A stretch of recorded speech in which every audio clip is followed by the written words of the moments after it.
Welcome to Twice 5 Miles Radio, fertile ground for conversations worth listening to and remembering. I'm your host, James Nave. Today, my guest is Lynne Burney. Lynne is an executive coach who is based in Paris.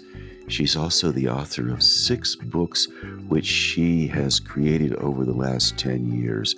Lynne and I have known each other since 2006, and I've worked with her off and on over the years. Lynne and I have collaborated on many different levels, and the most intense level we collaborated on was her first book. She asked me to be the book coach for that project, which I happily threw myself into, and she wrote that first book during the COVID period. So there were some really good opportunities for us to interact, even though COVID was on top of us. So this interview with Lynne took place a couple of days ago. I'm now recording the opening in Santa Fe. I'm looking out a window from a friend's house, and I'm petting a big white dog who just came into the room. And so, it's real life. It's really, really a good thing to be alive and to be talking to Lynne. I've known her a long time. So let's turn to that interview now. It opens by Lynne making a reference to the previous visit I made to Paris, which was about a month ago. I was there visiting a friend of mine who has Parkinson's, and Lynne's husband also had Parkinson's and sadly left us last year. So Lynne references that, and then we move forward from there.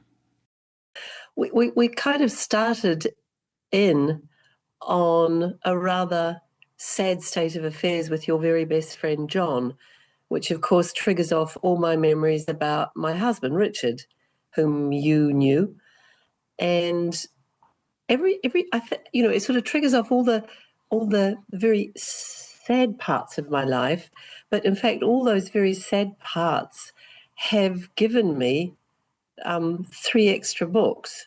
So, there's something very strange about the actual life that I lead and what I've done with that creatively.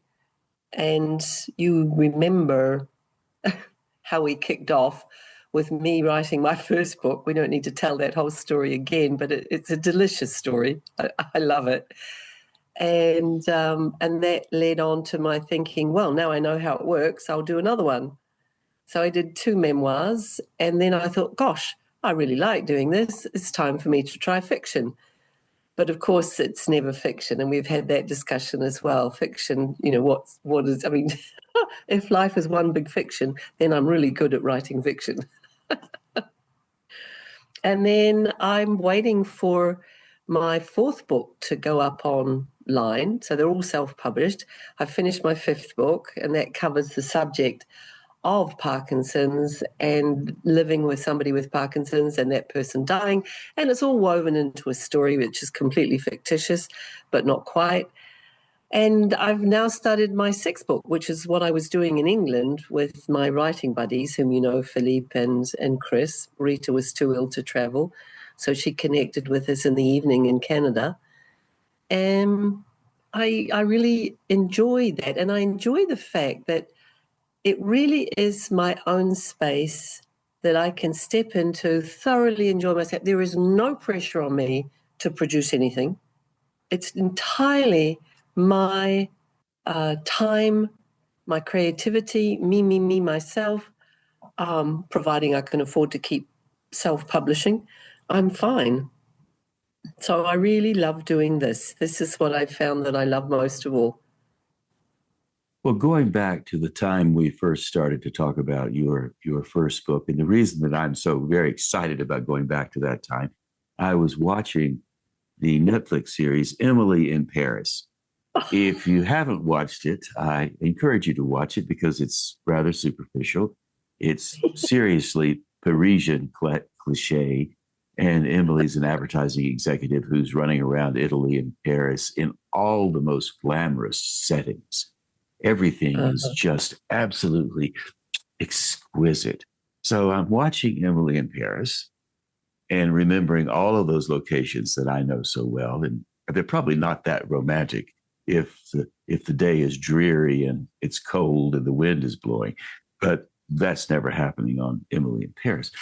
So Emily was sitting there with her possible great love, although we don't ever know if it works out or not. And they're at a table in a train station with white tablecloths and the waiters.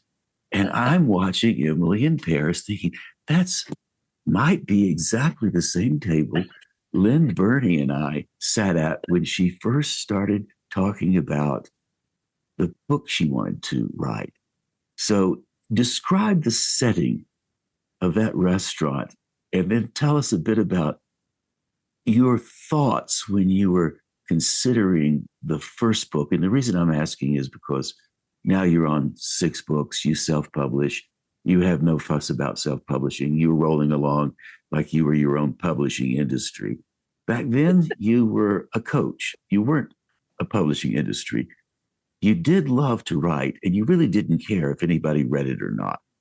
So tell us about the scene and what was going on in the very beginning, and we'll dial around to where you are now. Yeah. Hey, tell me one thing. What I can't remember, I have a distinct memory of you and I being in Smith & Sons on Rue de Rivoli. And I think I also have a memory of you and I at Gare de Lyon in Le Train Bleu, in the coffee part of Le Train Bleu, well before it was, was it well? I have a feeling it was 2019, but it could have been before. I'm really hazy on that, but I do have a clear picture of you and I sitting in the English tea house in Paris on Rue de Rivoli. Do you have that same memory? It wouldn't be white tablecloths, though. So I don't have the memory of us in the train station. Which train station was it? It's Gare de Lyon. It's the really big one where there's got this most fabulous restaurant called Le Train Bleu. And back in the day, before COVID, it was a really good place to meet for business meetings. And that's by the white tablecloth. Yeah, white tablecloths. That sounds about right. And all the decor is 19th century, and it's gorgeous. It's gorgeous Baroque. Sort of like you and I did meet at Smith and Sons a fair amount. And in fact, a month ago we sat there for 2 or 3 hours. I know. Yeah. Having chicken pot pie and sipping coffee and tea. Yeah. But the train station, that is where we had lunch. It was wasn't it? It was definitely where we had lunch. Somehow and that's the same site where Emily was in the series, gorgeous. Of course. Yeah. And so I remember you invited me to come to have lunch. I arrived, found the restaurant, and you come to the train station, and the train station is a regular train station, people coming and going, trains leaving, going. I think that takes you out toward Normandy. That's where you catch the train to go out toward Normandy, I believe. No, that's Saint-Lazare. That's the one that you take to go south to Marseille. Okay. That's where you go south to, yeah. So, and then when I got to the restaurant, I noticed all of the elegance, the old school time warp thing. Right. So you and I sat by at a table that overlooked the courtyard, the big courtyard that's in front of the train station. I remember looking out on the courtyard. So therefore, we weren't in the coffee part. We must have been in the restaurant part. We were in the restaurant part. And the reason I'm remembering is because when I saw it in Emily in Paris, I thought, my gosh, that's exactly the location. The waiter greeted Emily the same way the waiters greeted us, and the people were bustling around. Might have been the same waiters because they worked there forever. And so we sat down and had a 3-hour lunch. At least 3 hours. It was long. And that's when you started talking about maybe not. Yeah, I might write a book. I don't know. I want to write a book about coaching because I'm a coach and I have a coaching school. So that was where you were. And I don't know. Are you saying that you don't remember that No, time? I do because no, you know why I do remember? It's because I distinctly remember when I took the decision. It was standing on the steps of the ashram, the place that you know, out in Gretz, and I made the statement to a woman whom I've trained as a co-facilitator, as a coach. I've trained her as a coach and now a co-facilitator, blah, blah, blah. And I said to her, I'm going to write a book on clean coaching. And she said, how long will you give yourself? 3 years. It was an absolute definitive statement. It was June 2019. I would have contacted you after that.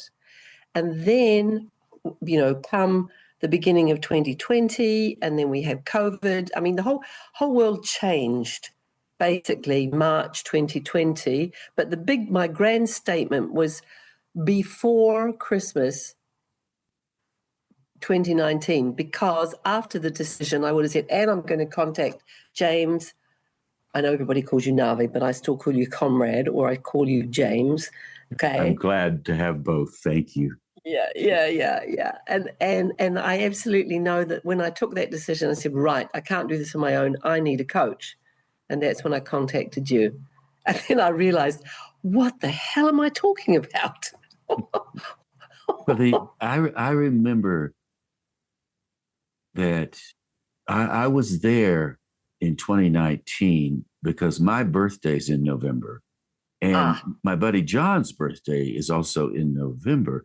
And often I would come for Christmas time or around our birthdays and celebrate the birthday. So we had that meeting in November around during that 3-week time frame.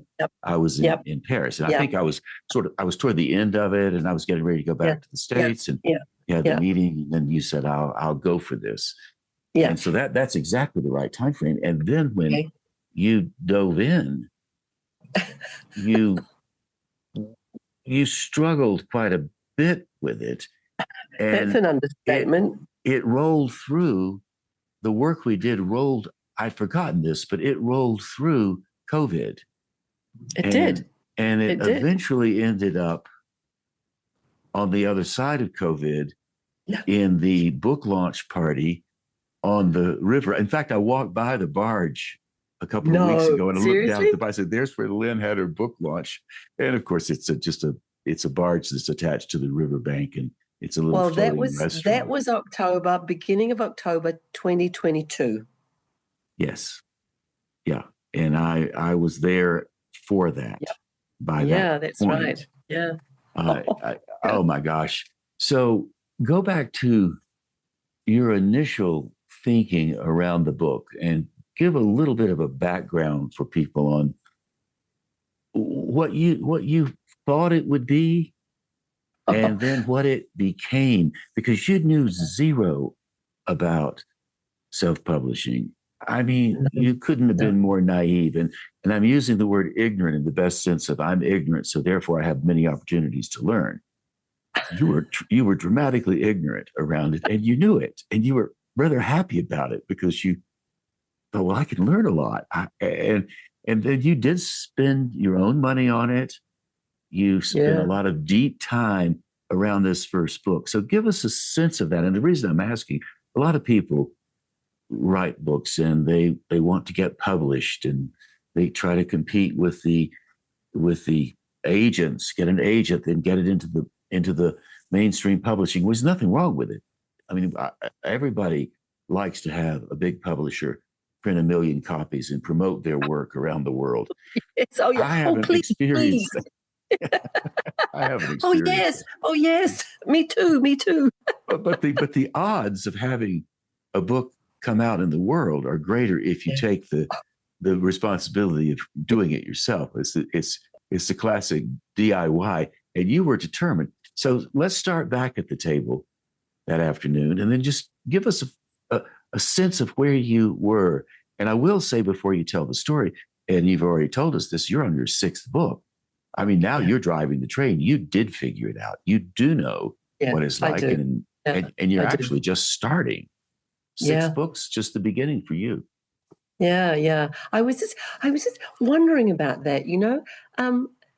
There is a sense that, gosh, if I'd started earlier, younger, I mean, Oh gosh, maybe because the thing is, how many books can you write in a lifetime when you start so late? I don't know. I don't know. But I just know that I still like doing it, and nothing has happened to destroy the intense pleasure I have creating a book, writing a book, and understanding how much work goes into it. It's not just the writer. The writer is, it's a third of the task. It's really very. It's a really an industry, and I really understand why it costs so much to publish a book, and why not everybody, why this dream about being discovered and having a million copies sold, etc., etc. It's a real gamble for a publishing house to pick up an unknown writer. Real gamble. How does that happen? If you don't have contacts, if you don't have this incredible stroke of luck, which I guess people dream about, I don't know. But what I absolutely know now is why publishing houses do not pick up every Joe Blow from the street and say, yeah, we'd love to publish you. It costs a fortune. It really does. Long and short. Go back to the table. I'm trying to get you back to that table for a minute, I Lynn. You know. keep resisting it. You're fighting the question. Yeah. Just set the scene. And I want people to understand how naive you were and how you created a great body of knowledge from being naive. It was a really benefit for us to have you be naive. Yeah. Well, the first, I guess because I've told you this story before, I have a tendency to want to take shortcuts as well. So I'm kind of forgetting that you are interviewing me so that other people can listen to this. But very clearly, I wanted to write the definitive book on clean coaching. I'm the big expert in France, modestly, she said. So therefore, I have lots of things to write. Well, I made so many attempts, and I sent you so many paragraphs and pages on clean coaching, I could not find the thread, and I finally bored myself to death. I mean, absolutely bored myself to death. I would never read this in 1,000 years. And I really can't remember what gave me the idea that I could tell the story of my pilgrimage to the tomb of St. James in Santiago, Spain, with my husband, Richard, who wasn't my husband then. But I know the minute I had that idea, I was away, in the sense that, I've got a story to tell. That's what I discovered I liked, telling a story. So, and I found that I could combine my coaching skills by telling this story and completing each section with a series of questions for the reader. And that came naturally because I'm a coach. I'm always asking questions. It's my job. And I found that I ask very good questions because I'm a professional coach. So, and then began the adventure of you getting these pages and giving me feedback on them. And I've never, ever forgotten your question. But what about the reader? Well, I don't give a damn about the reader. I still laugh about that because there were some really amazing moments, and that was one of them when I realized, well, if I'm writing this, I'm writing for a reader. Who's the reader? Oh, and truly that turned the whole thing around for me. And then, that was my first, it seems to me it was my first big learning was, you actually write for a reader. And that sounds incredibly naive. You're not writing for yourself if you're going to produce a book. I was writing to write a book, tell a story, produce a book. Therefore, I'm writing for a reader. I cannot believe how naive I was about that. But that was my first real big awakening. Well, that's also a strategic question I was asking you. It's perfectly fine to write for yourself. I write my journal all the time for myself. I dictate all the time just for me. I'm not really concerned if anybody ever sees it. That's not the purpose of it. The purpose for me when I am writing for myself is to just give myself a more expanded space to dwell in, to think in, to be at home with me in. And you, when I first met you, 2006, and we first got together out in Normandy with the same crew that you went to England with last month. Or Philippe wasn't there, but Chris certainly was at And we Jennifer's first met house. in a cafe in Paris, Well, we went before we to, it went was out at to Normandy. Après-Midi with That's right. Adrian Leach. Yeah, I presented an imaginative storm workshop, That's right. 2006, and That's Adrian right. booked me and filled up the cafe, and I did my Yep. thing, and Yep. then off to the races we went. Jennifer DeGant was there. I think Susan Loomis was there. You were there. Chris might have been Chris there. was there. Chris was there. Yeah, Chris was there. Yeah. And so, and we were all much younger then than we are now. but so when we went out to Jennifer DeGant's place in 2007, maybe, I don't know, a year later or so, something like that. Yeah. You were so excited about writing for yourself, and you loved it so much, and you really, really profoundly did not care if anybody ever read it, and you had no interest at all in being thought of as a writer.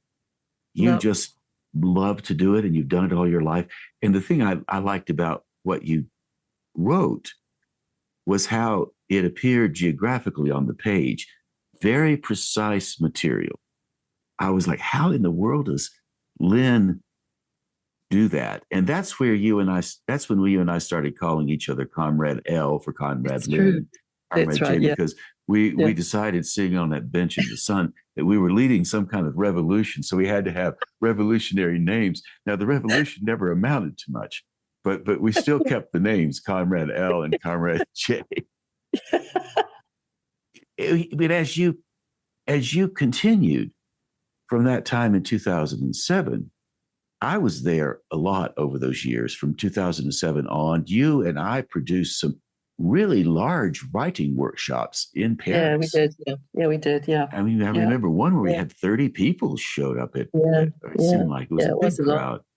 And we continued on doing that, and also going back out to Normandy a fair amount, and then even smaller ones. And work, like a couple of years ago, we did one, you and Anne and I did one in her office in Paris. And we've done some at your office. That was good.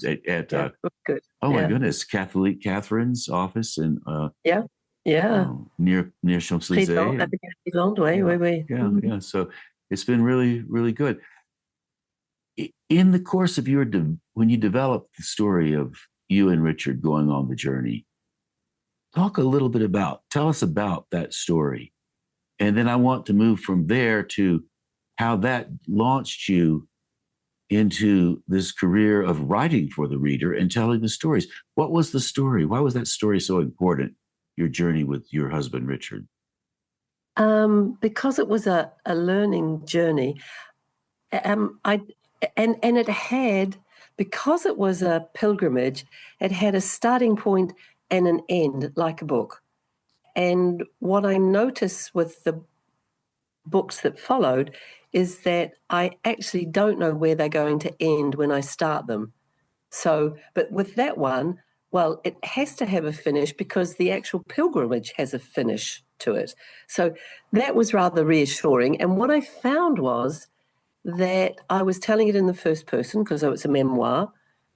And so then I discovered what it means to write a memoir, which basically is you need to be as truthful as your memory can allow you to be.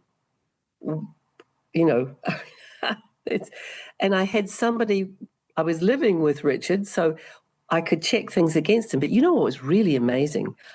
I wrote diaries when I walked. I kept very faithful diary every night.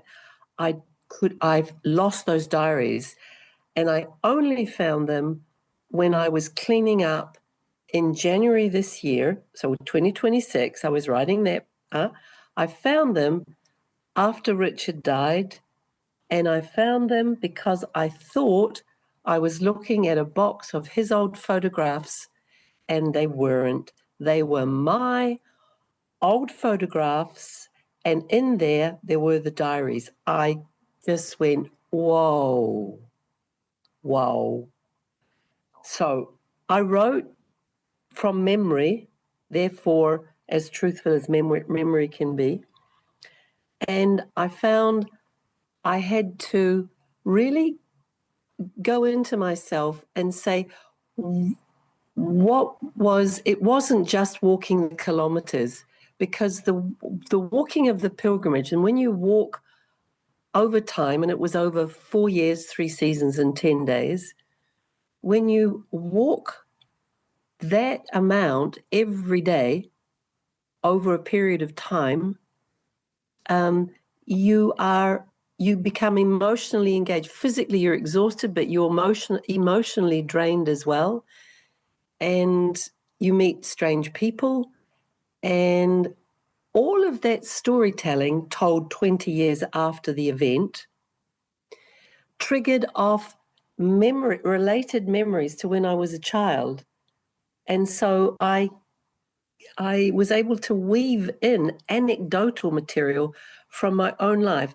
And I found that I really enjoyed bringing up those that anecdotal material and including them and weaving them with the story. And I liked that weaving because it really was a weaving. But I had a really interesting experience with that. My mother died at the end of 2022.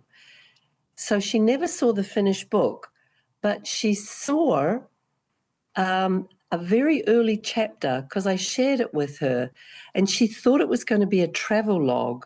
It was going to be me telling a travel log. But in it, at the beginning, I made an anecdotal reference to a childhood incident where I was walking home at night and I was followed by a stranger, of course, a bloke. Whoa, yeah, dark winter, la, la, la, la, la. And I told the story of talking to my friend Jesus, and Jesus protected me. And I remembered the story of a woman telling me from the same church I went to that the same thing had happened to her. And she turned around and confronted her follower and said, "Do you want to pray with me?" Well, I was so impressed by that story that I felt very brave walking home at night alone, young. But instead of turning around and saying, "Do you want to pray with me?" I walked into the nearest neighbor's place, knocked on the door, and they invited me in, blah, blah, blah. But when my mother read the story, what she felt was, I was such a bad mother. I didn't protect you. What was I doing, letting you walk around the streets at night? Well, so she thought that I was going to tell a story about what a bad mother she was. And that was not what I was doing. But I realized my big learning from that was, even when you're writing a memoir and you're not condemning anybody and you're only as faithful as you can be to your own memories, other people have different memories of the same event. And other people, especially when they're close to you, don't read things in the same way at all. And I realized memoirs are actually quite volatile material. And I realized, well, you have lawyers and things. If you're writing really sensitive material and you're a famous person, then you've got to protect yourself. Now, that's not my case, but memoir fiction suddenly felt like a very safe place to be.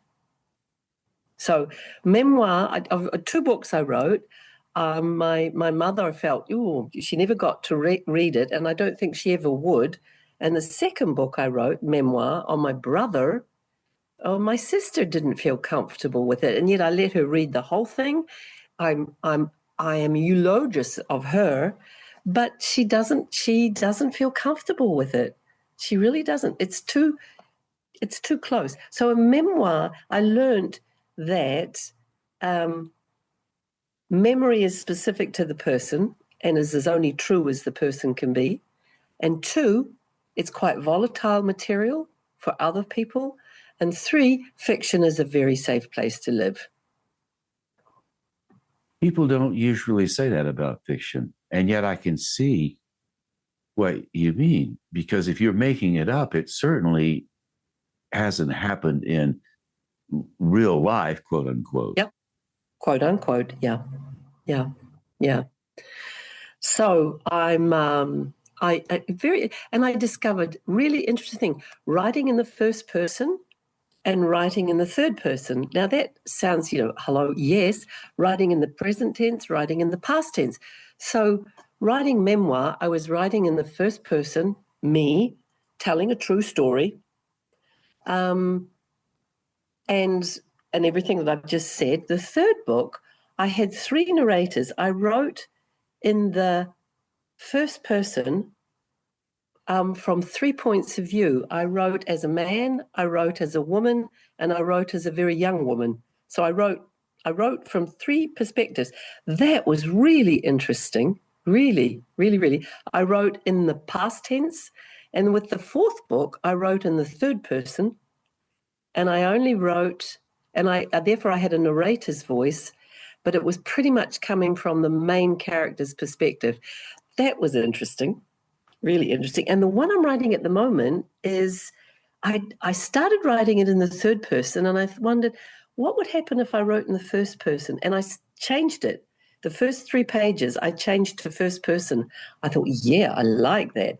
So I'm writing fiction in the first person in this sixth book. That's interesting. As you've moved along over these books, have you been aware of the learning changes that have happened to you, or have they been so incremental that suddenly one day, you notice them, but you're not quite sure when they emerged? Oh, no. I feel very quite, I really clearly made a decision for book 3. It was going to be fiction because I wanted to tell my story of my own hippie days in the 70s, but I wanted to disguise it. So it's a weaving of my diaries from the 70s and traveling overland through Asia, and of that character, me as a young woman. But I've made it. I know what's true. I absolutely know what's true, and my characters are based on real people, but they've been worked. So why am I telling you all that? I clearly remember thinking, I want to tell this story. I really do, but I can't tell it as a memoir. I can't. I don't want to. I want to tell it. If I'd just written the diaries, boring, hello, and then we did this, and then we did that, and then we did this, and it would have been a travel log. So I didn't want that. So I really, that was my first attempt. Okay, how do you tell a story that is true and not true? And then I got into, I actually wrote the last part first, because Philip, my writing buddies, Philip said, what would happen if you found those diaries in your cellar? I thought, yeah, that's exactly right. So I started with a discovery by the daughter of my main character discovering the diaries. And then I go, oh, yeah, on Madison Bridge, was it? Madison Bridge with Meryl Streep and Clint Eastwood? The bridges of Madison County. The bridges of Madison County. And I know that's the way that started. And I thought, okay, that really worked in cinema, and it's an easy device. And so what I'm trying to tell you is, hang on 2 seconds. Hang on. It's Michelle Monnier calling, but I'm just going to, can I call you later? Voila. What was I saying then? Oh yeah, device. So what I was now thinking on book 3 was, how do you use devices to tell your story? So what device? And that's when I'm pretty sure that was the conversation we had where you said, well, you've got to have air cons. How many air cons have you got falling out of the windows?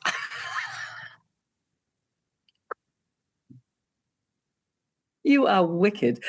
Well, that's not me. That's a classic device. I never heard. But it's so people forget when they're writing. If they want to pull the reader along, they need to toss an air conditioner out the window, or something has to happen.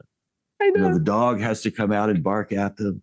some obstacle has Yeah. to appear. And the reason Yeah. that's the case, we are all so used to watching these Yeah. terrific TV series, Netflix, Yeah. other Yeah. HBO, Yeah. and the Yeah. thing that the people who aren't in the business of generating content like we are, Yeah. you might watch a Netflix series and think, I wonder who wrote that script. Gee, that's so smart. Look how Yeah. well they Yeah. did. And there are plenty of prize winning series out there. Breaking Bad would be one of them, Homeland would be another. Yeah. Yeah. There's a wonderful one out of Canada called Heartland. It's about it's a vanilla show. Everybody wins in the end. It's about a ranching family, and it's well written. And they have the little dramas that happen when air conditioners drop out of the window, the horse gets sick, or somebody, every now and then somebody Yeah. dies, which Yeah. pushes the whole Yeah. story along. Yeah. Yeah. These Yeah. stories are written by super smart writing groups. So 15 people will be in a room generating the story. That's why they're so compelling. They're throwing dozens of air conditioners out the window. Yeah. Yeah. And so we're competing as writers and storytellers. In a sense, we're competing with that training that everybody's had to have the cliffhanger, to have the action happen, and somebody has to deal with it. Yeah. That was really my learning in book 3 was about rhythm, narrator, but the air cons, I really think it was book 4 when I really went for the air cons. It's just, when I think about it, it's kind of insane. But it's I really get that because I'm now reading books completely differently from the past. I'm really looking at, why does this reader keep me reading, turning the pages? Why is this one boring me? But why am I reading it anyway? So I have a whole lot of questions now about when I'm reading another writer, which I did not have before. So I'm reading differently as a result of writing. Do you think you'll look back on this series of 6 books that you've worked on as building some kind of foundation that's leading you to territories you have yet to even know exist? Well, good question. I don't know. I must admit that the subject material for books 1, 2, 3, 4, 5 were clear and obvious for me. I absolutely knew what I wanted to write about in book 3, 4, and 5. Book 6, what do I want to write about? And I was sitting, this is what's interesting for me. This is the difference. This is really the difference with book 6. I was sitting in Rue Saint-Florentin in a Japanese tea house in the middle of April, and I looked up, looked through the window, and I saw a guy looking in, and I imagined it was my then dead husband, Richard. And then I thought, gosh, what a great beginning for a book. And I quickly wrote it down on my telephone. And I thought, I really like that. So I did a whole description of the matcha latte, the Japanese, special Japanese spring little patisserie, which is bean paste and gorgeous, gorgeous, gorgeous, blah, blah, blah. Did all that. And then I thought, well, no, it's not Richard. It's a guy called Seb. I really like that name. Who the hell is Seb? And so then I started engaging with my imagination, which you know all about because of the imaginative storm, right? And that's when I came back to the imaginative storm, because I actually found, by doing what we call the crazy little Saturday exercises, started loosening up things. And this time, the difference is this time, I am truly telling a fictional story. Okay, the settings are Paris, the people I know and can elaborate on, and I've given them pasts and everything like that. But I'm not calling upon my own deep personal experience of life. I'm actually I think maybe I'm writing fiction for the first time in book 6. I mean, real made up stuff. We are looking at a time frame, an arc that started when I met you, 2006, and you were writing, but you hadn't officially given yourself the green light to step into exploring what it means to learn how to do it. So you've actually been focused on this since I met you. So It's a that was long time. 2006, and now we're in 2026. Has that been 20 years? It Or hardly seems more? possible. Yeah, it hardly It seems has possible, been. but yeah. And what I love about this conversation, in the course of the 20 years, the fuel that's pushed you forward has been your commitment to yourself, not to anybody else. Just commitment to Comrade L and her own revolution with Comrade L, right? And now you've arrived 20 years later, and you're not retired from your coaching business, but you've moved into having two threads of career, two career threads. And yeah, well, one has to pay for the other, huh? one pays for the other. That's true. The coaching pays for the books, and you've been you're committed enough so that you're willing to pay for it. Yeah. And so I mean, this is an encouraging story, but the main thing to me that makes the story work is that you decided to do it and you stuck with it. Yeah. And you didn't do it for identity marker purposes. You did it because you had questions you were driven to answer for yourself. And it took me a long time to get you to realize that if you wanted people to read it, you had to think about the other people, which you actually ended up, you finally understood that. But there was a while when you just could not care less. Come on, you remember your wonderful phrase to me when you said, you can write 14 pages about the funeral. Nobody's going to read it, but you can write it. And I thought, oh my God. Well, you had done that. You had written 14 pages. I know. And I'm like, okay, just just get over it. Put your brother in the ground and cover him up and go do something else, for God's sakes. Let's as we move toward our little bit of time we have left together, maybe 10 more minutes or so, touch on the financial commitments one has to make, the business part of this, and what you've done in order to make that happen, just so people who want to do this have a strong basis for where they can move forward on. Well, I cannot not tell the story of the first choice, because I had, and I'm not going to name names, but I had clearly two choices of working with a self-publishing house in Oxford, England, or working with a self-publishing company in the States. And the difference in price was radical. I mean, the one in the States was at least 3 times more expensive than the one in Oxford. And I had no criteria for recognizing why would anybody pay that amount when you could have the same thing for a third of the price. And it just felt insanely different. And I remember we had this conversation, and you were present for both the conversations with both self-publishing houses, blah, blah, blah, blah, blah. And I finally did a coaching session with our very good friend, Jennifer de Gaunt. And I came away from that conversation with one phrase: they deserve the best. Now, don't laugh, but they were the readers, not me. The readers deserve the best. And with that clarity, I thought, well, I'm going to go the whole hog. I'm going to invest, and I can put numbers on that. We're talking about 10,000 American dollars the first time. And I had a first-class, your neighbor, Janet Byrne, world-class editor, for my first book. How incredible is that? That's thanks to you.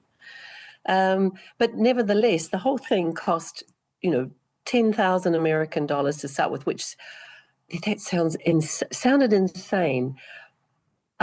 and it probably was, but I got the best.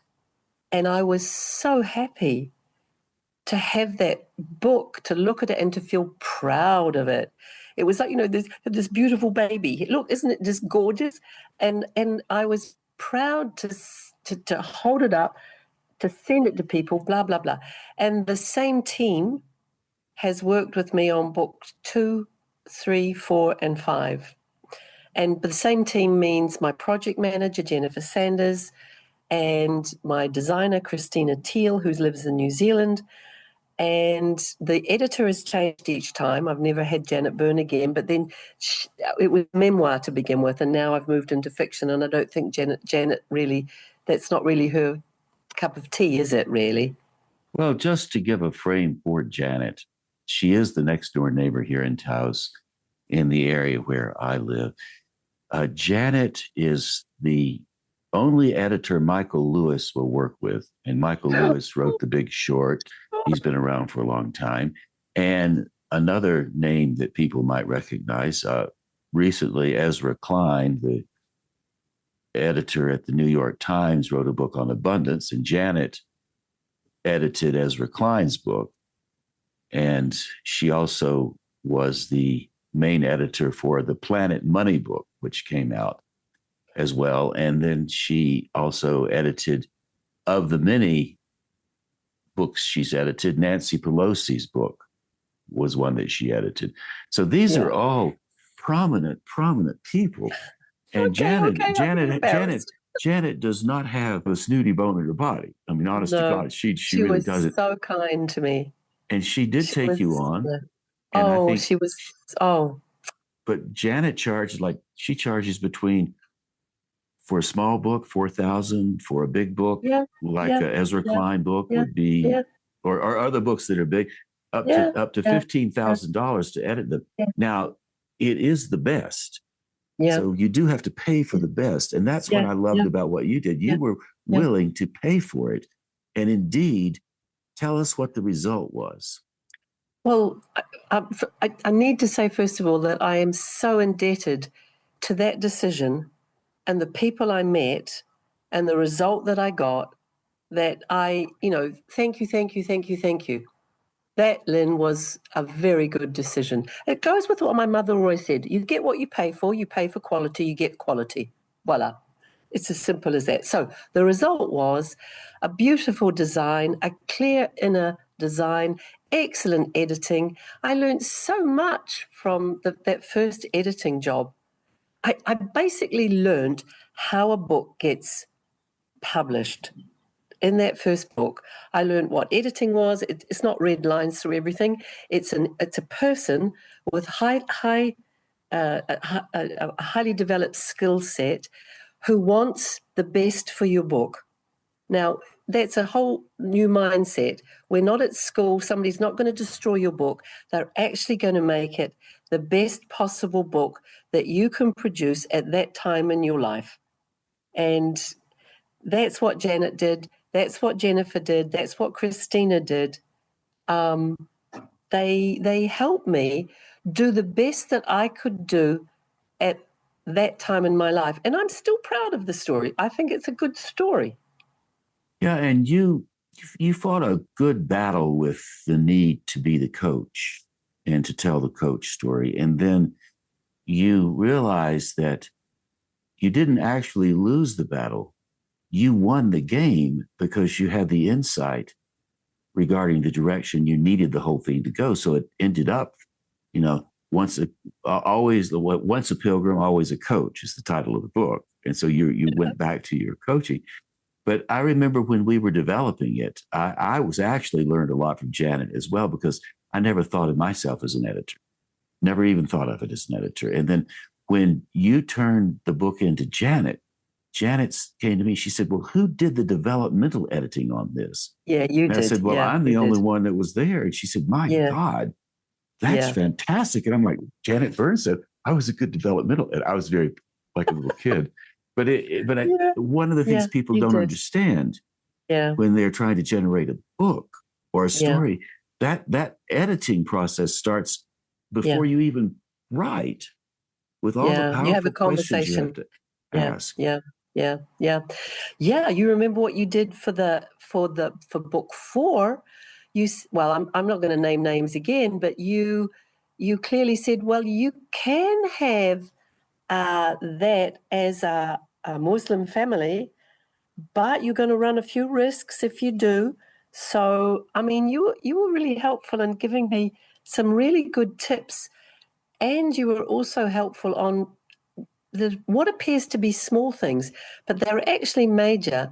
In other words, if you're quoting things, copyright issues, I mean, you know a lot about books, publishing, writing yourself. It's not just about the creativity. You also know a lot about the industry. I And do, you also yeah. have some amazing contacts. I mean, they're all your contacts that got my first book going. That's because of you. So I'm, you know, I bow down to the way you've walked beside me right from the beginning. I really do. I really Well, do. it's amazing. You're the one of the few people I've encountered over the years, and I've written with a lot of people. I've been in the poetry world. I enjoy writing, and I think one of the reasons you and I get along is because my motivation is the same as yours. I'm not particularly trying to be a professional writer. I just like communication, and if it happens to appear on the page, all the better. Great. If somebody reads it, bravo for all of us. So but I do enjoy working in a collaborative situation, moving something forward and exploring it. And I've learned a lot, and I do have a lot of knowledge, which we're coming to the end of this. But in closing, I think one of the things I have witnessed with you and myself also, I'm not as inclined to discount my knowledge as I once was. I realize what I know, and I've never thought of you as you're not particularly inclined to discount Comrade L. Lynn Burney. You have a pretty good self-esteem show going on. That said, when you realized you could write for the audience, you were willing to let the stakes go up, and then you started exposing more of yourself, the interior of you, sharing the intimacy of you with readers. And we both learned how important that is to fully acknowledge our range rather than to keep it under wraps. Yeah, there is that. And I would add to that I love the British understatement. I really learned in book 5, show and not tell. I hope. I mean, it hasn't been edited yet, so I'm waiting to get, an editor on the job to see whether I really have learned that. How much depth you actually reveal through showing and not telling. That's what really interests me in book 5, because it was essentially the story of my husband's dying, but it's all wrapped up in fiction and storytelling. And I know what I was working on was that journey for me. And I'm going to feel a little upset here. Excuse me a minute. Oof.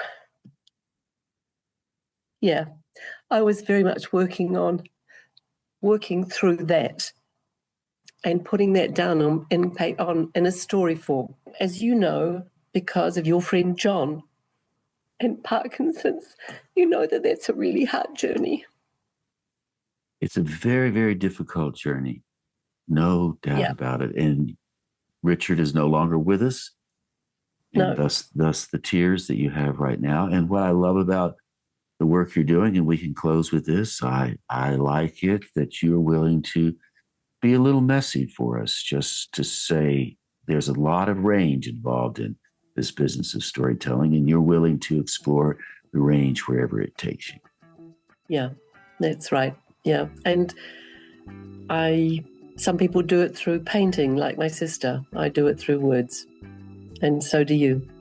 Well, Lynn Burney, Comrade L, thanks for taking the time to do this. I really appreciate it. Thank you. Thank you. And there you go, my friends, my conversation with Lynn Burney. And Lynn and I have been talking for over 20 years, so I've enjoyed every encounter with her and look forward to many, many more. So this brings us around to the close of our show. I'd like to thank you for listening to this conversation. And if you've tuned in before, listening to the other conversations as well. I really do appreciate it. I do bump into people in Taos and in Asheville who tell me they've heard the show.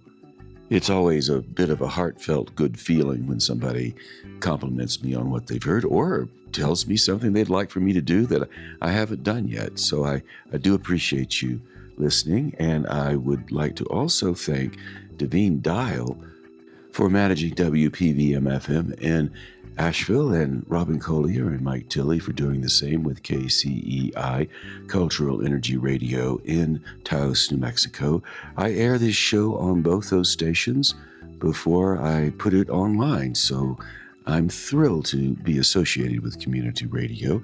I'd like to thank Walter Parks for our theme song, walterparks.com for more on Walter's music. I would like to say, if you'd like to reach me, nave@jamesnave.com. Always available. Love to have an email from you. If you're interested in joining me for my regular collaborative work with Allegra Houston, our Imaginative Storm writing prompt of the week circle gathering, it's always happening on Saturday between 12 and 1 p.m. It's on Zoom. It's easy to access. We would love to have you. jamesnave.com if you'd like to join us and test it out. See what you think. We only generate a piece of writing for a short period of time. 10 minutes is all it takes, but we do spend an hour visiting, and it's great fun. So there you go. I think that pretty much covers it all for now. Thanks again for being part of the show, joining me, tuning in, all of that stuff. I really appreciate it, and I'd like for you to come back sometime soon. And until then, I'll catch you on that turnaround somewhere down the line.